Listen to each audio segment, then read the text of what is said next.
গুম সংক্রান্ত তদন্ত কমিশন প্রধান উপদেষ্টা অধ্যাপক ডক্টর মোহাম্মদ ইউনূসের কাছে একটি অন্তর্বর্তী প্রতিবেদন জমা দিয়েছে। শনিবার বিকেল ৫টায় রাষ্ট্রীয় অতিথি ভবন যমুনায় গুম সংক্রান্ত তদন্ত কমিশনের সদস্যরা প্রধান উপদেষ্টার কাছে এই প্রতিবেদন জমা দিয়েছেন।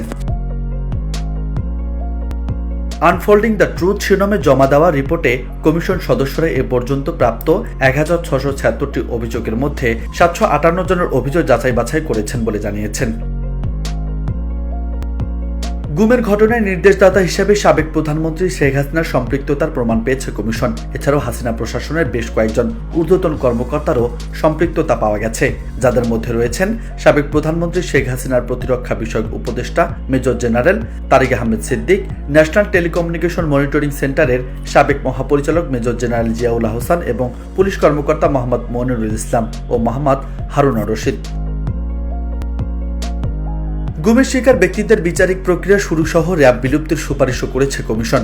কমিশন প্রধান মনিরুল ইসলাম চৌধুরী জানিয়েছেন, গুমের সাথে জড়িত কর্মকর্তারা কাজটি এমনভাবে করেছে যাতে এগুলো শনাক্ত করা কঠিন হয়ে যায়। বিভিন্ন ফোর্স নিজেদের মধ্যে ভিকটিম বিনিময় করেছে এবং পরিকল্পনা ভিন্ন ভিন্নভাবে বাস্তবায়ন করেছে। তিনি আরও জানান, গুমের শিকার অনেকে এখনও শঙ্কামুক্ত হতে পারছে না। তাদের উপর এতটাই ভয়াবহ নির্যাতন চালানো হয়েছিল যে তারা এখনও ট্রমায় ভুগছে।